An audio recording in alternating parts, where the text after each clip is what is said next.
I was doing some thinking, and I'm currently working on rebuilding the Tahoe's power supply, the base machine, for the coming season. And of course, for the very end of this season, but mainly for next year. And I've been studying the parts that I need to do the build the way I want it to, and deciding on how I'm going to proceed with that. And I got to thinking, there's a lot of people out there that struggle with finding what they need. And they're asking me questions. What do you think the best thing is? The best this, the best that, best place to buy it, what to get. So I figured I'd do a little live show, and we're going to talk about some of those things. So just a minute, and we'll be right back.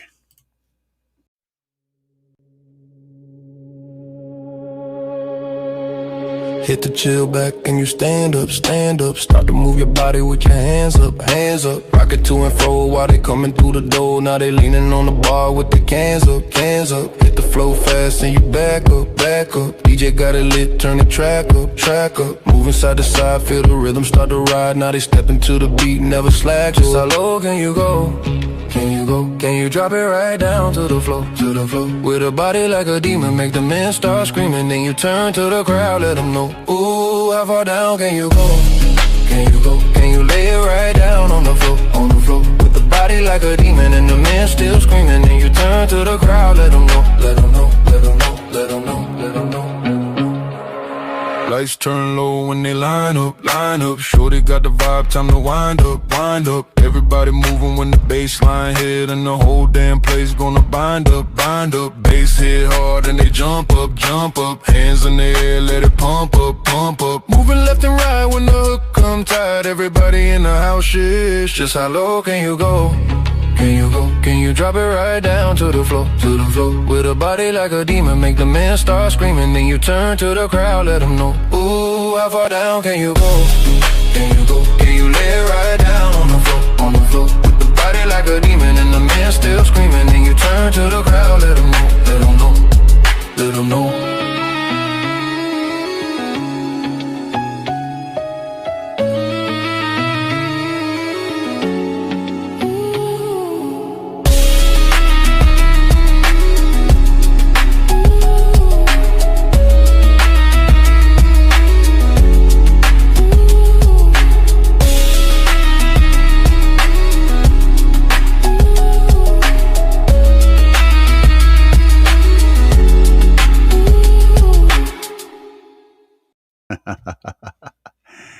Guys, so and I am sorry there, T Corley, your phone's about to die, brother. I hope you get that thing squared away with no charger. That sucks, man. But hell, some of the stuff we're going to talk about tonight might actually solve those problems for you in the future. And unfortunately, you're going to have to watch this in the replay mode, not the live mode. And I don't expect a whole lot of people to show up for this because it is an unannounced live and it's also late. However, this video will go up for posterity on the YouTube page. So if you subscribe, you'll be able to find that no problem and watch it again. We're going to cover some stuff that we normally would need to buy from somewhere. And I'm going to cover why you would want to buy it on somewhere place like Amazon, for example.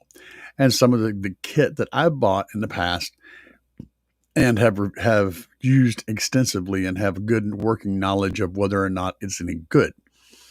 So let's get started. Of course, any questions you guys might have, you feel free to pop them over there in the chat, and I will see those and I will get to those in this video.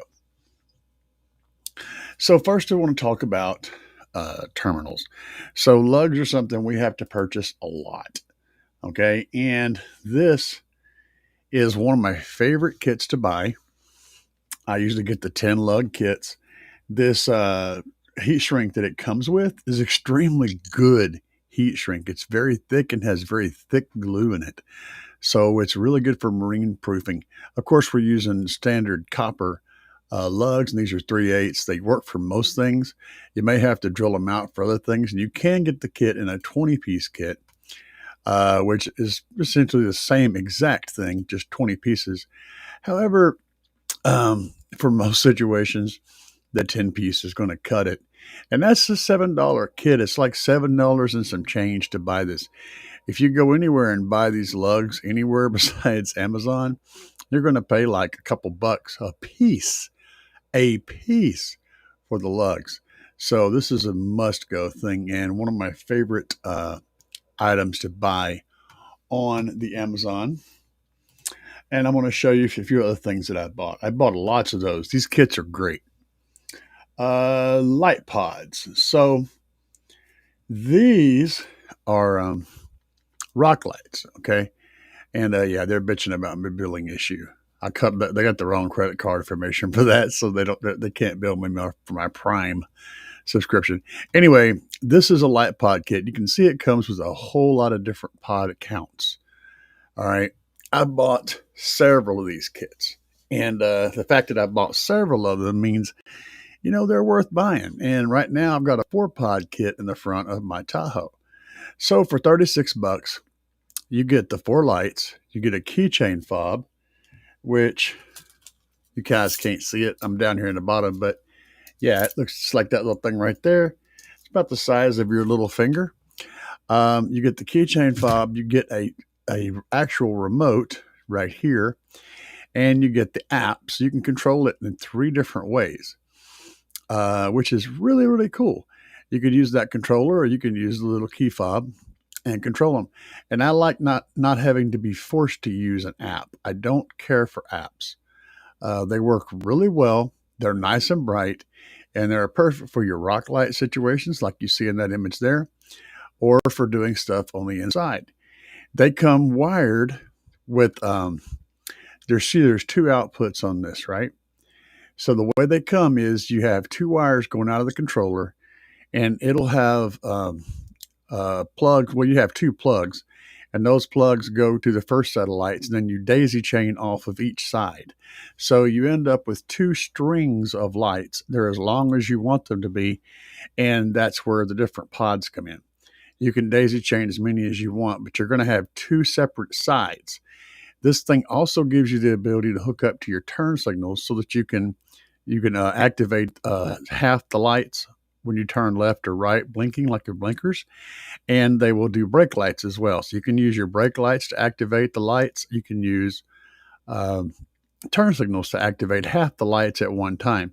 It's very cool for a vehicle, but it's also really cool for what I do, which is inside lighting, because these pods are very, very rugged and small and produce a lot of light one time. They're easy to hide in little cubbies, so you don't have the light source in your face. Excellent little piece of kit. For $36, you can do your lighting on the inside, and you have controllers that don't absolutely require you to use an app. So I'm a big fan of these. And let's go down to some more stuff that's interesting. This is an underrated item, okay? If you're doing installs, you're going to inevitably want to do some type of like zip tie mounting, or mounting the little cable management stuff, mounting panels, things like that, where you're going to have a screw that shows, from the mounting. And these pinhead screws are excellent for that. They have a nice little thread, little pointy bits, that go in there. You can get them relatively cheap. You can get 100 count for $8, and they will be your go-to screw for so many things. And you can't find them at stores a lot of times. They're hard to find at stores. So ordering some of these is going to be a real easy solution for a lot of problems. I usually go with the 3/4 inch variety because they give you the most options as to what you can use. It's not going to go all the way through a piece of 3/4 inch plywood, but when you put something under it that you're holding down, it's not going to pop through. It's just a really good size. So I like going with those, and that particular batch is a solid choice. Now, I just want to show you a few other things. These guys. So you can find several varieties of these fuse holders. They're made by different people. They have different names on them. But this particular style of fuse holder is great because it can handle up to, it's got it rated for 600 amps. If you choose these different ones, All it does is change the fuse size. So, but they'll actually handle a lot of power. And what I like about them, and one of the things I like about them is the fact that there's two sets of bolts. So your wire can connect to this bolt here, and then your fuse connects to these bolts, and then you have another. So you can change the fuse or pull the fuse out without disconnecting the wires. That's really cool. And this block of steel down here is really thick. I don't know if it's steel or copper, but it's really thick. It's going to be very conductive. And this bottom piece, this plastic piece, is actually a fiber impregnated plastic. So it's really tough. It's not going to melt easily. This is a great fuse. And they're around 23 bucks a piece. You can get them for about 20 bucks a piece for these fuse blocks. Now, these top parts are clear and they come with these little plastic washers. There's a couple of different types of these tops that you'll see. Some of them have a little rubber stopper in here that would just kind of stick on the end of the bolt. Those ones kind of suck. Okay. The rest of the assembly is fine, but those ones with the little rubber deal that connects up here, that you basically, it'll stick on there as long as you don't bump it, then it'll just fall off. The ones with these little plastic nuts, however, you set this on here and it goes down on there on your wire, and then you screw the nut down. These work really well, and they're not easy to discombobulate, right? So it's an excellent choice for fusing, and the pricing on them is reasonable. The durability is top notch. I love these fuse holders. I've beaten the crap out of them, and they've taken everything.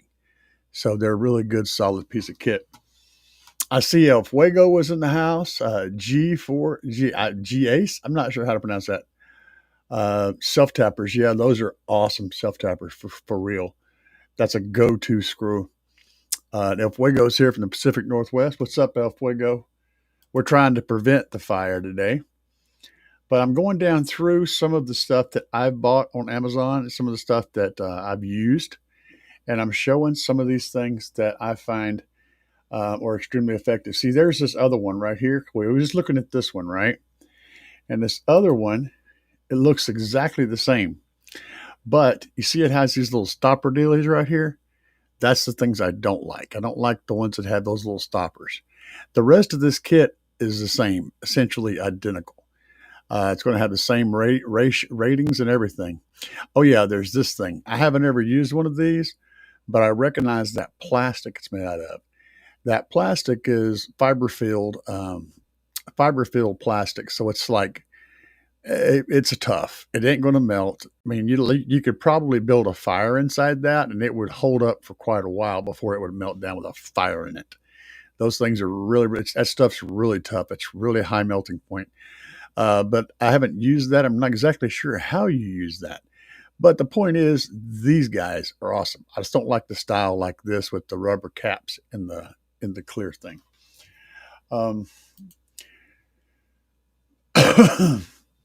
Let's see here. G4Ace. I'm going to need self tappers. You know what? I think I have.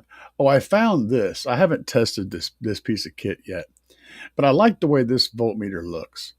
And this voltmeter does volts and does temperature, and it has a clock in it also. And I'm assuming you can change it from Celsius to Fahrenheit. I don't know where the sensor is on it, though. I'm not 100% on that, because it's got the power wire and the remote wire and a turn on. It's got a power, a ground, and that may be the sensor. I'm not really sure. It's got 3 wires on it, and I would say that's a power, ground, and remote turn on, but that other wire, I don't know for sure.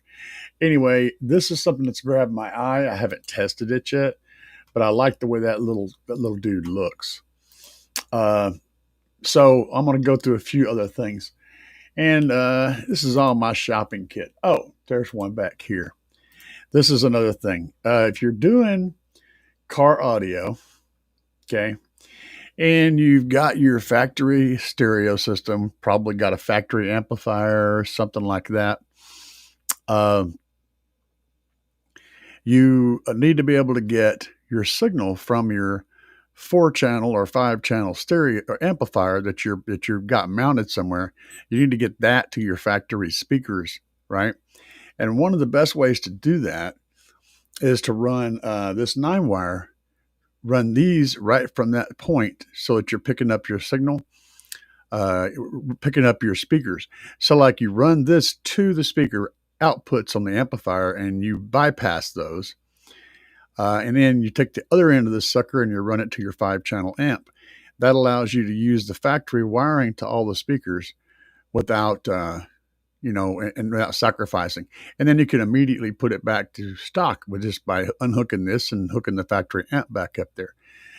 This is really good. If you don't have a factory amplifier, if you just have the factory stereo, you could run this up behind the factory stereo and connect to all your speakers, so that you can make one single cable run from your amplifier to where your speakers connect, and then you can use the factory wiring. It's a really clean way to solve so many problems. And of course, it comes with 4 sets of wires for 4 speakers and an extra wire, which you can use for a remote, which is brilliant. It's like the most perfect thing to have whenever you're doing car audio work. If you're working with a lot of stock equipment and you want to kind of keep it that way, this is an excellent solution. And that's called 9 wire. You can find it in lots and lots of varieties and lots of different flavors. Um, and okay. And when it comes to screws, so what I typically do on screws, I typically buy those in the big box stores. But what I like to use is the T25 for a whole lot of things. Um, I use the T25s because they tend to not fall over or strip out as easy, and they give you better performance. You don't want your screwdriver falling over. You don't want your screw falling over and your bit to go smashing through the cone or the surround of your stuff. Let's go into my buy again box. Oh, there's some good stuff in here. All right, so these guys. Uh, this is a extremely useful product. Okay, this guy gives you a. I've bought a whole bunch of these. They're little distribution blocks, and they give you an alt gauge in, which can be downsized to a 4 gauge with a little sleeve that comes with it, and they give you four gauge outs that can be downsized to 8 gauge or 10 gauge. They come with little sleeves in them. This is an uninfused distribution, but it works extremely well if you're trying to work on a budget. And as long as you're fusing afterwards and before, you're fine. And I use these for speaker distribution to my subwoofer enclosure. I got them installed right now, actually. So I run from my amplifier into this, and then you can run this out to as many speakers as you have. It keeps you from having all those wires you're trying to shove into your amplifier to connect them. You can run them out this way, and then you can switch them around as needed. I run one for ground and one for positive. Very cool. And of course, they work for other normal installations where you have positives and grounds for multiple amplifiers and things like that. So they're excellent little blocks, and they hold together well. They're well made. Recommend them at $14. You can't beat them. There's some other variants, but I haven't used them. I have used this guy. I had good luck with it. I've got one that I've still occasionally bust out. This is a good, if you're really trying to be neat about things. So if I got a good, yeah, there's a good view. So you see you have a power, an unfused power coming in, and then it sends out power, fused power to all these different things. And when a fuse blows, the light will come on. These little red lights will light up. And so anytime you have a fuse blow, they'll pop on. They'll show the red light, which shows which fuse blew. It makes it very easy to troubleshoot. And then that pass through up here is one solid pass through, unfused. So you can add this into a line that you've already got going somewhere, and then you can break off of that. Same thing with your ground. You can do a ground coming in and going back out that's unfused. Oh, well, you don't have fused grounds, but you also have the outputs down here and extra fuses in there. There's 2 extra fuse holders in that spot right there, so you can replace one that blows. These are really nice little pieces of kit, and there's a whole bunch of different companies that sell them. They're usually priced between like $15 and $22 or $23, and they're a great little kit for someone doing a complicated setup. And I've used a lot of those. Let's see, a couple other things. Oh, that car holder. These are great, but you got to put like a piece of metal on the back of your phone and they snap into a vent. My wife's got one in her car and she's been using it for a while and she's had real good luck with it. And if she doesn't break it, if it works for her, then it's stupid proof. But take a look at this. You can Google that and look it up. These are really good. What else is in here? That oh yeah, these things. So if you do some short RCA runs, all right, RCA cables are a spot where you can generally introduce a lot of noise and a lot of garbage into your signal and get all kinds of things going on. So good quality RCAs are going to help reject that and protect you from bad wire management and or just a noisy environment. And these guys from Seismic Audio are freaking awesome. Now, you notice they're called cables online here, but they come from Seismic. These ain't the ones from Seismic. These are the other ones. They are great. These are really good. They come in small links. They're mainly used for instruments and stuff like that. This is the ones I ordered alongside when I was testing them, and both of them performed well. But you got 25 feet, 2 feet, 3 feet, 6 feet, 4 feet, 10 feet. You can get the size you need and you can get a solid cable that's going to give you good results. And these are one of those that are a good result. I also ordered, I thought I had those pulled up, but I also ordered the, digging through stuff here because I'm confused. Oh yeah, I know where it's at. It's down here. How did I get back to that? How do I get back to that thing I was doing? But I've also ordered them from Seismic, and they come in a similar fashion. Oh, there's a couple more things we're going to cover in here that might be hard for you to find, and they're not listed here in my little pile of stuff. But here's one. This is one. So, and there we go. We'll go there. So if you guys are looking for flags, floating towels, stuff like that, this is options. I've used them a lot. In fact, the one you see behind me right there, the Big Jeff one, is one of the ones I've ordered. You can take the flags and you go to this thing, right? So you pull it up. You can upload your image that you want on the flag, and then you go to customize. You can set up the background, how big the flag is. You can different sizes here, the background colors, all that stuff. And you can set up your fabric choice, or you can do single layers and double layers and 3-stitch, and you can have eyelets or no eyelets. I mean, it's all kinds of cool stuff. You can also create.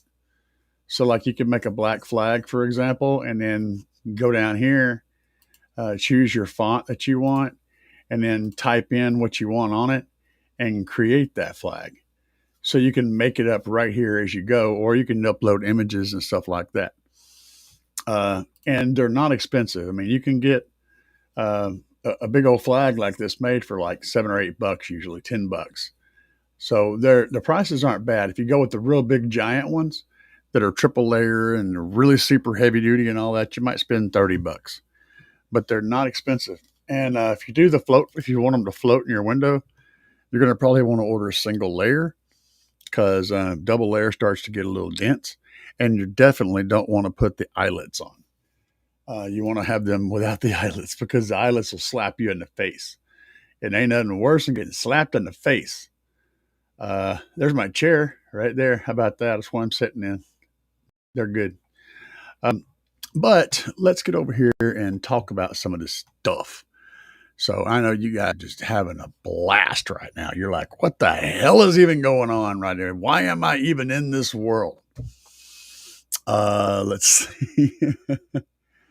Dang, wait. Temperatures of what battery amp? I don't know. Oh no. This is dangerous. Yeah. But I'm passing on. So if you guys have been digging, and that's the whole point. I mean, I know it's tough. You don't know what you're getting. You don't want if you want to blow, buy this stuff here and take a chance. So I'm passing on the stuff that I have bought a lot of and beat the breaks out of it and have, good history with it. That's what I'm doing. Because I've already done it. I can pass on the save to you guys. You can skip trying all this other dumb shit, and you can go with the thing that I already tested the crap out of, and I'm currently using in most cases. And you don't have to worry about buying it 15 times. You're going to get the thing that works right off the bat. So, has anybody got any particular item that you have been trying to find a good one of and have had trouble with that? Let's go back to buy again. That's where I was. And I'll look here and I'll show you a few more things. These work really well. So I've got a set of these in my Tahoe right now. And they're excellent. I'm running like two. They're they're rated at 400 amps. I'm running about 1,500 to 2,000 amps through these bars. Now, mind you, that 400 amp rating is if you hook one connector here and then you connect down on this end and pull it off. So you're running it through the whole bar. That's the worst case scenario. Most of my connections are going from a positive here, then another positive here. So it's like the bar is mainly there just to hold the two lugs on top of each other, and I know I don't have you guys in the right thing. I'll show you. But the overall functionality is great. They're really good. And again, the base on these is made out of that ABS fiber impregnated plastic. Stuff that you try to cut it with a knife, and your knife is like, what is this? What even is this? Wire ferrules. Oh yeah. Yeah. Oh, the flag. Yeah, you can go crazy with the flag. Um, yeah, wire ferrule. I've got those in there too. Let's go back. I'm going to show you some more stuff. Those things are really good. There's several different ones. I don't like the ones that have, but these are fine. This is the good ones. I don't like the ones with the little rubber pop ins like this. These things suck, man. Don't get these. Don't get the ones with these little inset rubber pop ins. Because they look good and everything, but as soon as you bump them, they just fall off. And oh my God, they're annoying.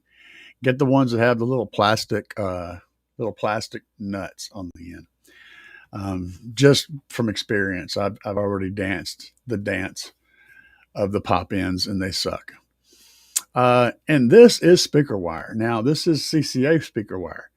So why would I get CCA speaker wire? Well, I'm going to tell you. Here's the nuts and bolts of it.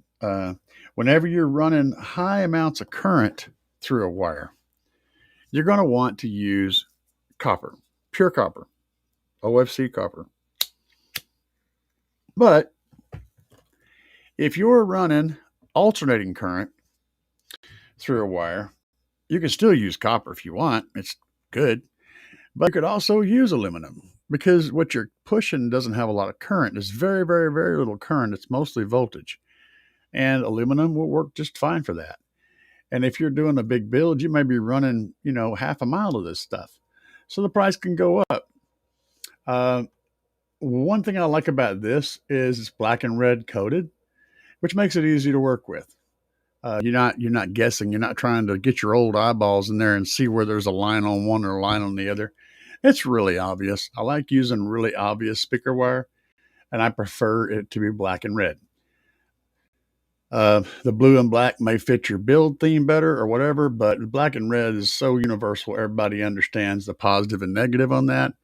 It keeps accidents from happening. And this is kind of one of my go-tos for speaker wire for mids and highs. I don't run it for, I don't run that stuff for subwoofers. I run pure copper because I'm carrying a lot more power through those. But that's one of the things where you can save money. Label maker. Okay, yes, here's a little trick, a little bonus for you guys. So here's a trick with the label maker. Get one of these. I don't care which one you get. You can spend big money and get the fancy ones, or you can get this little generic one that's $15. So here's how you use this damn thing. You get yourself some clear heat shrink. and it's also really inexpensive. Get clear heat shrink in all sizes. Whenever you run yourself, when you run an RCA, when you run a speaker wire, when you run anything that has to go to a specific place, you make a label and you stick it on the wire and you slide the clear heat shrink on top of it and heat shrink it down. And then you have that wire labeled for posterity. Later on, if you have to tear things out, you can go back and each wire will have its own freaking label. I recommend that you don't put it down by the end, back it off a few feet. That way, you know it's not going to get cut off or trimmed off in a situation. But you'll be able to go back and pull that wire up and go, that is the wire for that. It's right there in the label. You will not, it's a go-to problem solving thing that you will appreciate. Your future self will appreciate this. And we use this kind of a label because of a reason, okay? You can print out labels, but those printout labels use a thermal tape that it gets hot and it makes it choke. But the problem with that is once you heat shrink it or get it hot, it basically blanks out. These things use pressure to push the tape out, so it creates a three-dimensional thing that doesn't jack up when you put heat on it. That's why we go old school with the old school label maker. If you use this religiously in your build when you start, you will find that it's amazing later on when you need to change something. This is a huge problem solver. So, yes, big thing. I wanted to make sure that I got that because that's one of those things that don't take much to get. But holy cow, how much it helps whenever you're doing an install. Let's see what else is interesting in this batch of stuff that I got listed here. I've already talked about the flags, and I bought a bunch of those. Oh, on the go cables, these can be very handy too. So if you're doing like me and you want to run like a tablet for your head unit, you can use an on the go cable. So what this does is allows you to plug this into your USB C port and then break out of that with the power for the USB-C, but also a old school USB output. And that means you can continue to charge your device with the power going to the device, but you can also run a thumb drive on the side. And there's a whole bunch of these different types, but they're all called on the go OTG cables. You can see some different variants down here. This is one that I personally bought. If you're going to run a tablet as a head unit, I don't recommend getting this specific one. Let's see if I have the one that I would recommend. Hang on a minute. It's the one I recommend has actually got an end on it, and it may not be listed here. As stupid things. But basically, on this end right here, it goes and then turns and makes a 90. And that keeps the wire from vibrating. This thing sticking out of the side of a tablet can build up some vibrations, and it can cause that connection to fail. But the one that comes out and then angles down like that, they tend to not vibrate under high, vibration, which everything I do has high vibration options. So you have to think about vibrations as whenever you're figuring this stuff out. Something like kind of like this, a thing that's a more doable type of a thing. That's not the one, but they look like that. You can find them. You just got to look for OTG cable or right angle. I'm just kind of using this list to remind me. Oh, this stuff here. I used, and I got some more. I'm going to show you a couple here. So we'll start with the Amazon Basics sound deadener. I've used this, and you can see the price on it. It is not bad. $20, you get a chunk of this stuff. And there's different sizes and whatnot, but you can easily do a whole door or maybe two doors with one of these chunks. It's an excellent sound deadener. It's about the same as Noico or there's some more out there. Killmat. It's very similar to Killmat. It works really good, and I've used the crap out of it. So if you're looking for sound deadener and you're not trying to spend, $1,000 on it, this is a real good choice. The Amazon Basics. The Noico is also good. And I got some other ones in here. Like there's a Killmat. See, this is one. It's very similar to this. And kill mat, you can see the price. Of course, this is more square foot, but the point is, these are the ones that I like to use. You ones you're seeing down here, and there's more actually. I've used all of those. Then there's this stuff. If you're trying to get into doing something with resin, okay. Now this particular resin I like, for one, the price. So you get 2 half-gallon containers for $40, and with that, I built both of my pods on my doors. I did a whole lot more stuff with it, little random jobs with it, and then I used it also in my buddy's box whenever we were in my box whenever I was sealing off the bottom of it, and then I used it in a friend's box to seal some stuff. This stuff takes, I mean, it goes so far. It goes a long ways, and you mix it 50-50. So you basically just mix equal parts A and B together and stir it up and use it. You know, it does come with these little dies down here. I haven't used any of the dies, but it comes with that. It comes with some little cups. It's basically ready to go. The pumps are a complete joke. Don't even bother trying to use the pump. Throw those away right as soon as you get the package. Just open it up and throw these little pump things over here in the trash because they're complete garbage. But this stuff is great. And it takes about 24 hours to set up hard. It sets up pretty good in about 8 or 9 hours.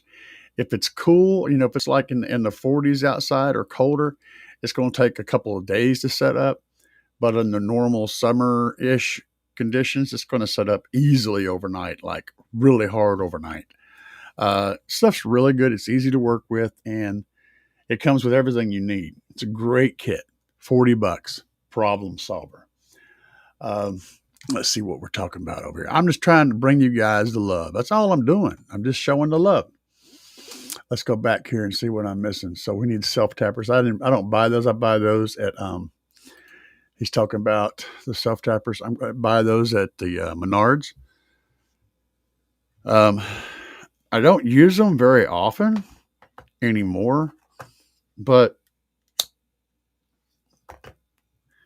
because of the reasoning is the self tappers tend to come with a really fine thread, and they're only good for specific things. You need them like if you're trying to do something, stick something to a door or clamp wood to metal. You know, they kind of come in handy.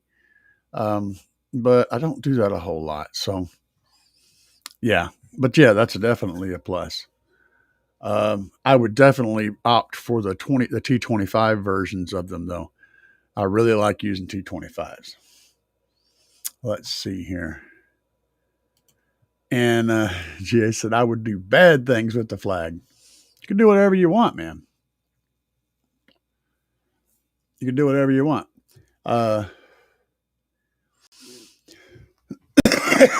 Yeah, I know. I was looking at that. Temps. If it's got a probe, you could put that on an amplifier and monitor the amplifier's temperature. And I mean that's good because you're looking at the voltage and the temp, and you just push the button on the front. You know, I think you press the thing on the front, and it just switches between temp and voltage. I mean, how cool is that for like $9, right? I haven't tried that thing, but it's got a good look to it. I like the way the readout looks. It looks really crisp and easy to see from my old man eyes. I'm digging it. I'm digging it. Wire ferrules for zero gauge. Here's the thing about wire ferrules for zero gauge. It's almost always a crash course of figuring out what wire ferrules work with your specific zero gauge because there's so much variance. And a lot of things, a lot of amplifiers won't take a ferrule. Like if it's made for a zero gauge input, a lot of times a zero gauge ferrule will not fit in that hole, like without a wire in it. So once you put it on and compress it, it's got to I mean, it'll just barely not fit. Everything has to be perfect for that damn thing to go in there. So when you find a specific cable that works with a specific ferrule, buy a bunch of that because that's not always going to happen. There's a really hard to figure that out. I usually stick with, and I do have ferrules on my big wires, but I usually focus on the smaller wires for the ferrules. They tend to be more helpful, and I tend to avoid things where my wire has to go into a wormhole, like an amplifier that has a socket, like any kind of fuse blocks or any kind of connections where that wire is going into a hole and then you run a worm drive in it. I avoid those. I go with lugs and bolts because I don't like those connections. Now on amplifiers, you got to work with what you got, and I've tried to find a ferrule that works with the specific wire that I'm working with, and then because it's always a nightmare. The best thing I can tell you is order a kit that has a whole lot of different sizes. Okay, and whenever you're because you're going to need them. You may need 2 gauge ferrules to fit on.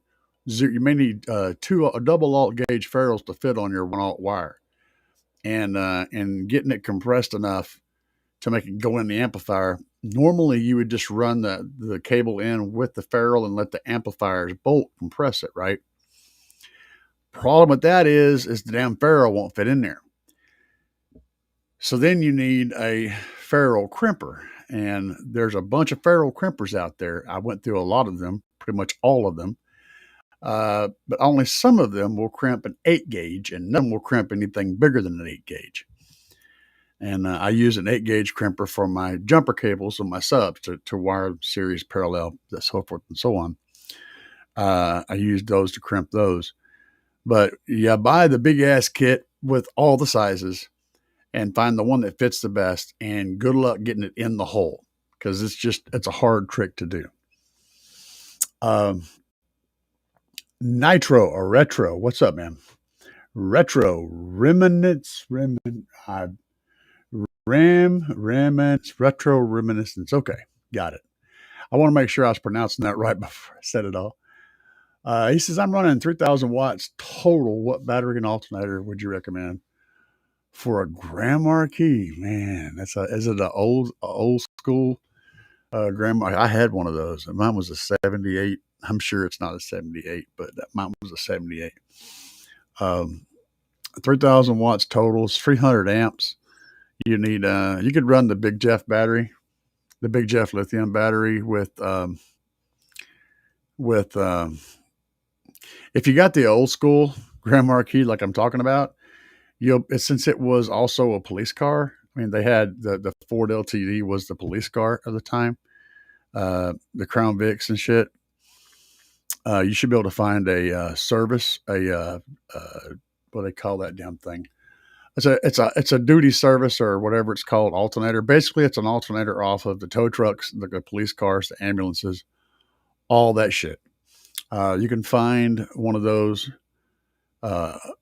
extreme duty alternators and put on there, and that combination would be solid. Now, with a good lithium bank, like a 5K from Plunked Under Lithium, you wouldn't even need to upgrade your alternator. You could run just the battery itself on a 3,000 watt amp, and it would have at it. It wouldn't have any issues. So that the best combo, unless you can get a hold of one of those heavy duty service alternators or a high output alternator of some sort. The best thing to do for your money is just go ahead and get the Plunked Under Lithium 5K put on there and not worry about the alternator, and you'll be golden up to 5,000 watts. But there's some options for you. See what Frank has to say. What's up, man? You'd think at this point, touchscreen head units from all the major players would by now have full HD playback capability and even full DSP multi-channel output. No, because it's called building to the dollar and designing for your masses. And here's the thing, man. Right now, okay, 99% of the market are people who listen to their audio off of YouTube and TikTok and maybe Spotify and other streaming services, which do have good quality, but they're listening to MP3s, and The thing is, they're also most of them are connecting with their stuff with Bluetooth over, hands free and stuff. So there's so many ways that can get broken. I myself run a tablet that I have files stored on there, hard files that I Bluetooth send to my Bluetooth to my DSP, and that's how I get my music in my Tahoe. Now I have a high end tablet that sends out. I forget what the rating on the Bluetooth. It was a very new version of it, and it's got a high res Bluetooth, and I have the same kind of connection in my Audio Dynamics DSP. So I have a good solid Bluetooth connection, but I'm playing, some of them are MP3 and some of them are WAV files, but I'm sending them wirelessly. And the thing is that, when you're designing something to sell to everybody, there's no point in designing it for the very few people that are going to be like, oh, this thing has amazingness. 99% of the people just want okay, right? And only that 1% wants amazingness. So you're going to have to, all those people got to pay for the amazingness, but they don't even want that. And they're going to go buy the thing that's just okay. And so those people that design it for this purpose are not going to sell their stuff. That's the facts. You're going to have to go around that. If you're running into mainstream stuff, you're going to be getting what a mainstream gets. But yeah, I agree, brother. And it's just because it doesn't need to. The money's still there, and the money is made with basic okay. Uh, much from the first days. Started 2000, yes. Yeah, I know, right? Some of that epoxy. Um, that stuff's a great buy. I didn't know whether it was going to work or not, but I figured for $40, screw it, let's go. Let's go. It pours really good. It levels good. It dries freaking clear. It loves the warm weather. It does not care for the cold weather. So if you're going to use it, you're going to have to use it in the house, or if it's cold, or you're going to have to use it in a heated in area. It doesn't like cold. It will set up in the cold, but it doesn't want to. It'll stay tacky for a long time if it's real cold. But that stuff worked great. I've used it in multiple different things. I just ran out of it, and I'm going to be ordering another 2 jugs because it just comes in handy in a clinch. And even after sitting for months in my storage building, I opened the caps and they were still both perfectly fine. You mix them up in the thingamajigger and spin it around and pour it in, and it does the thing. It always does the thing. Very good stuff. Frank said, I still just use regular polyester resin because of the fast cure time and fast buildup. Yeah. Well, that's the thing about the different esters. Now, I can't remember. I want to make sure I get this correct. Okay, yeah. And I don't remember which one is which, but vinyl ester or polyester. One of them will actually work well with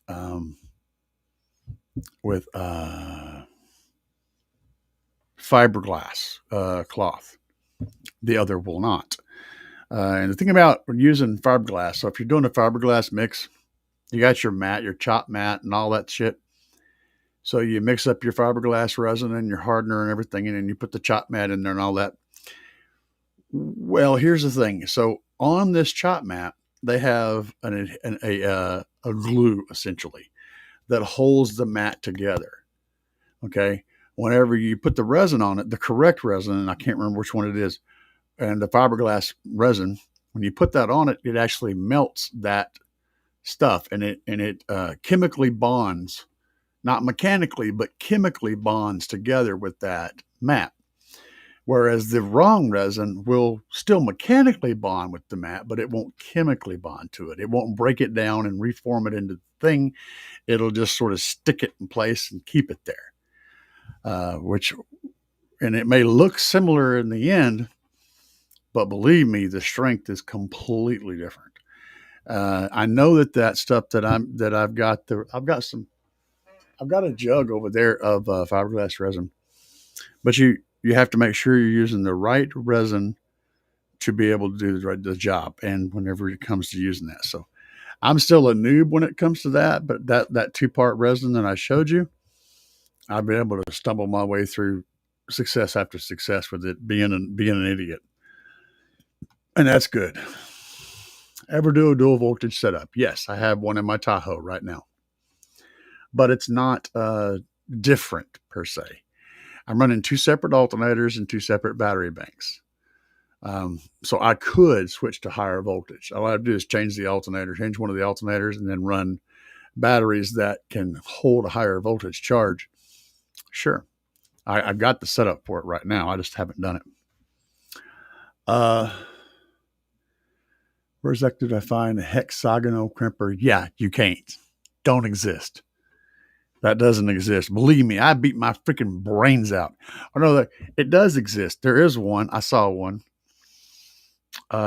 But it's like it was like some stupid like $2,000 tool that you use for some rent. I don't remember.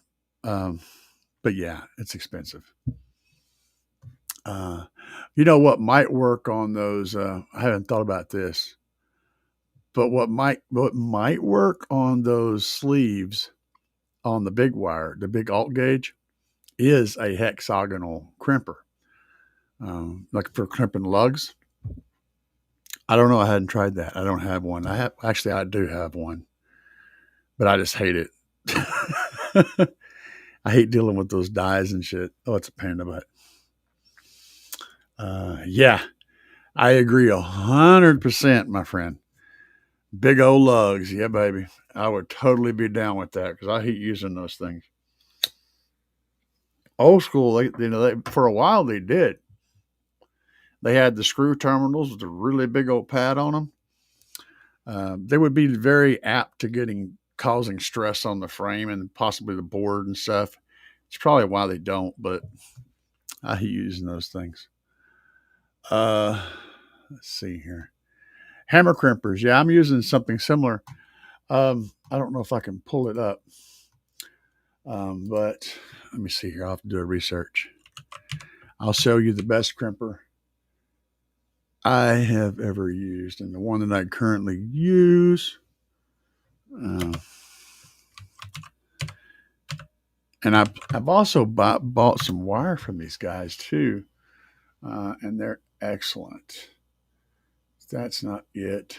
I'm trying to find the correct one here. They have a lot. There's the one that I use. Okay, we'll go back over to the thingamajigger.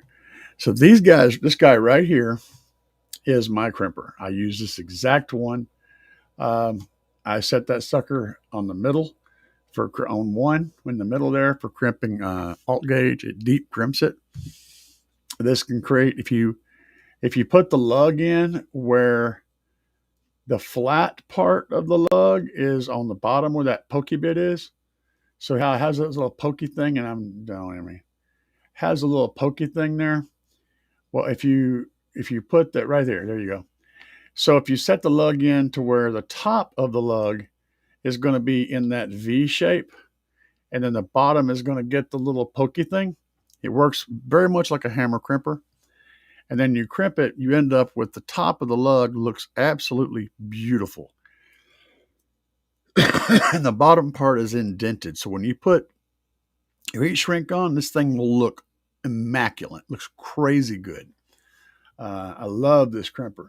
And I set mine on this one right here for crimping alt gauge. You're supposed to set it on the alt gauge, but I set it on the one, and it gives a nice deep crimp. I love this thing. And this same company, they give an 5-year warranty. You won't need that. This thing just keeps working, and it keeps working, and it's just reliable and makes a really good product. These right here are horrible. Horrible. These are great, these little hydraulic ones, but they come with these die sets. They're a pain in the butt, and they're hard to work with. They work good, but I'd rather use my big crimper any day. A big Temco crimper. And then they also come, the Temco has a lot of stuff. So I'll show you a few other things. They have a lot of these different deals. I don't care for those styles. This style here sucks. These are pretty much worthless. I haven't tried this. This looks like a really good crimper because it just comes with an adjustable deal. So it works similar to the one that I've got, where it doesn't have a die. It just has one piece. And then you got a positive and a negative piece you can change out so you can crimp in the thing, which I don't use that function really, but this would be good. This would be my go-to hydraulic crimper if I got one. So I get this one. I tell you right now, because there's no dies to deal with, and I know how well that technique works.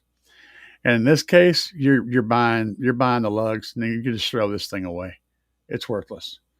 It's totally junk, man. I've got one. I use it like once in a great blue moon whenever I have to reach up in a place and crimp something that I can't bring to the crimper. It's kind of that kind of a thing. But it's really, I hate using it when I do. Um, and that one little hydraulic one from Tempco is probably a good choice for that kind of a scenario. I should go ahead and get one of these. I like the way this looks. This is really nice. And knowing coming from Tempco, it's going to be solid, man. I'm a huge fan. I got their wire. I just put a whole bunch of their wire in my build. You guys ain't seen the video yet because it's still uploading. 4K video takes like 20, 30 hours to upload. So there's that.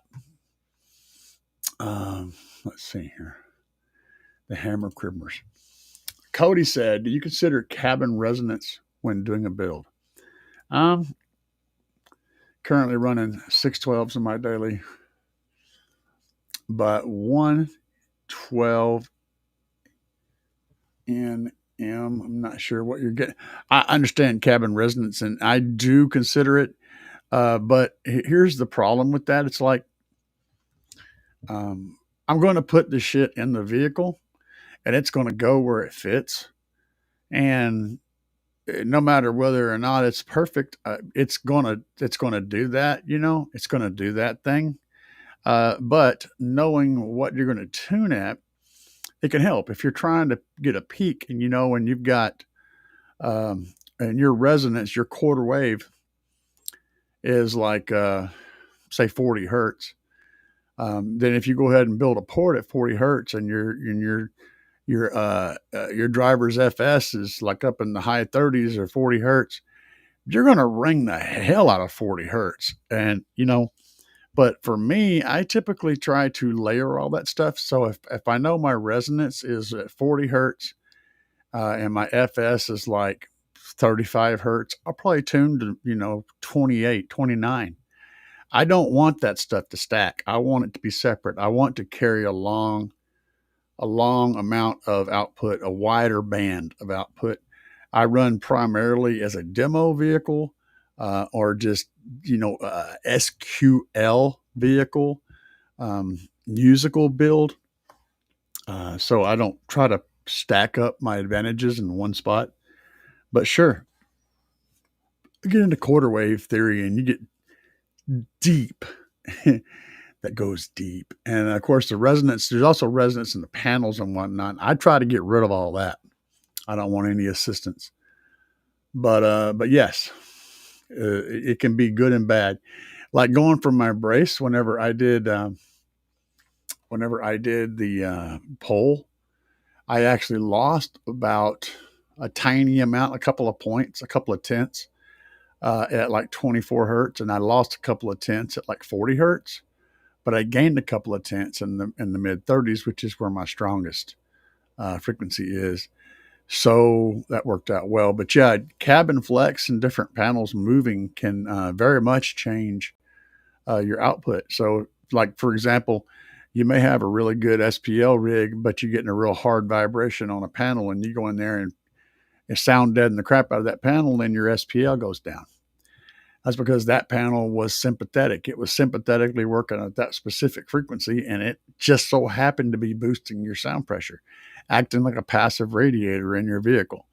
That panel will get to work, and it starts out by working the opposite of the subwoofer, but once the resonance gets going, it can literally sync back up, and you can get an extra bit of pressure at that specific frequency.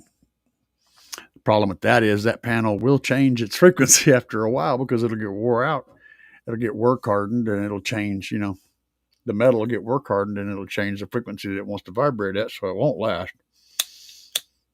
Not to mention the fact that it starts falling off. But yeah, there's all kinds of different things that we have to consider, and it's all good to point that stuff out, man. Frank said, "Oh, he's talking about outcasts. A lot of the old school amps just had strip bar connectors, were easier to wire. Yeah, but until they got to a certain point, um, then they were getting so much power into them that if that had continued down that path, you would have these big, huge wires making these hard connections. And if you moved the amp, that wire and everything would just be pulling and stressing on the end of the amplifier. I'm sure that became a more of a thing. They had to figure out a way to keep that from breaking. There was just a point where they had to switch it up, you know. But I definitely don't appreciate it. Um, Simple, effective design. Yeah, 100%. Why are you still using RCAs in 2025? Because RCA is a common connector and it is good enough for the 99 percentile. That's why. There's millions of producers that can make them for basically no money, and everybody uses that standard. So switching a standard from one to the other on a wide industry like that is almost impossible because it's good enough. You know, everybody wants to use SLR, something with noise rejection, you know, balanced inputs to stop noise and to filter noise and everything. All of that shit would be better. Okay. Like pretty much every connector out there is better than an RCA, but there's a ton of RCA stuff and you want everything to be compatible, and getting everybody to change up their stuff and charge more for the change up and retool factories shut down, rebuilt, all that kind of shit ain't going to happen until the masses want the better quality input. And right now, that's never going to happen. There was a point when it almost happened, but it ain't now. Now everybody's walking around with little tiny speakers, plugging their phone into it and going, "Ooh, look at that bass, man." You know, they're not. They're not into that. They're not going to do that. Car audio obsessed, man. What's up? Oh yeah, I'm working hard on it, buddy. Um, so many guys are going with high power setups. Honestly, rarely go over 2,000 watts between subs and full three-way active setups. Sure, it all depends on what you're trying to do, man. It's everybody wants. It's like a top fuel dragster. Nobody drives that to work, but there's a whole lot of them out there that are doing 300 plus mile an hour down a quarter of a mile. It has a very specific job, and people enjoy what it does. NASCAR, IndyCar, they all have very specific jobs. None of them are daily drivers, but they can all do different things. And that's what this whole car audio thing's about. Um, let's see here. But yeah, I agree. And car obsessive. Evening, bud. I enjoy your box building videos. Thank you. I enjoy making the box video. There's a whole lot to it besides doing the work. I mean, there's the cameras constantly in the way, constantly have to be moved. Fighting with, you know, keeping the lineage clean because we get out there and cut up while we're out there goofing off. You know, we're having fun, dude. We bust out food. We'll be out there, you know, eating Mexican and talking smack, and it's really a blast. Just hanging out with the guys and working on that stuff is a lot of fun. And when very little educational content goes into it because we're all just having fun and we're doing the thing. So I just set the camera up and let it roll a lot of times because I'm too busy trying to teach how to do things to have fun to actually think about making a video clip. So sometimes the video itself suffers, but trust me, we're having a blast. And thank you for stopping by and thank you for the comment. Always crimp from the bottom, then the top. Looks nice. Yeah, I'm the same way, man. I like to keep the top smooth, you know. So I go in the bottom. And he said, no, find that low passing subs and higher than 50, 60 hertz, 2040 dB cutoff cuts down on a ton of vehicle resonance. Yeah, what you're doing is you're cutting down on your harmonics. So whenever you get when you're sub, this is literally why that works. I could show you more, but I can't go into that much detail on this video. But when you're hearing a note play, a bass note play, You're hearing the primary note, and you're hearing the secondaries and tertiaries and all that, the harmonics, and a lot of times when I'm rebasing music and I pull up a bass line and I analyze a small section, I'll see the stacks of harmonics. And so what I first thing I do is go through it and put a steep roll off bass or low pass filter on it to kill all those harmonics and get a nice clean single note. But what you're doing whenever you're getting that filter down closer to where it belongs, is you're going to kill off a lot of those harmonics. You're also going to kill off having it cut off lower. You're going to kill off the sub wanting to play snare hits and shit like that, which can sound bad, especially if you haven't got your sub and your mid drivers time aligned well.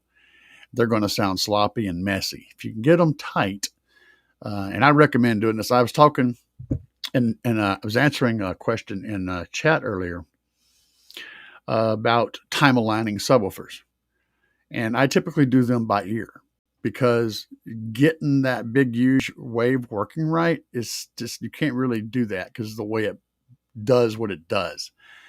So I put on my mids, just the speaker that I'm playing just above the subs.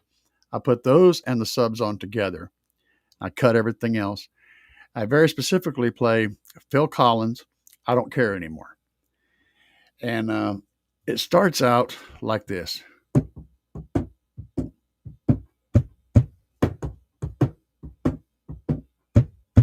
Okay. And I know that beat because I do it a lot. But your subs will play a little bit on the upper drum notes. And then, of course, when you get to the bottom, when the big kick at the end, the boom, boom, that's going to be mostly subs. And I get the time alignment in the ballpark. And I listen to that and I tweak the time alignment on the mids until I get to the point to where the drum sounds like one single thing. You can't distinguish between the sub and the drum, the front speakers making different sounds. I dial that in, okay, to perfection. And that's my track, my go-to track for it, because I know exactly what those hits sound like. And it also, if you're running an SQ system, it's a real good place to set the level of your subwoofer, because that last kick, that boom, boom, shouldn't sound any louder or any quieter than the rest of the drums in that fill. So when you hear that, it should all come out as the same level. It should sound like one drum kit, right? And most people, if you play this with your current setup, you're going to hear that kick drum hit a lot harder. And that's because you got your subs too hot. So I use that to do my whole bottom end of my by ear mixing. It works really good. Anyway, I could go on and on and on forever about tuning. That's a deep, deep, deep rabbit hole. But hopefully that gives you a little bit of something I work with and why I do it. And we're talking about this comment, of course. But yeah, very good observation. And you're absolutely right. Alcross said, your stripper pole reduced your output as well. No, it reduced the 24 hertz and the 40 hertz by about a tenth, but it increased the 36 hertz by 2 or 3 tenths.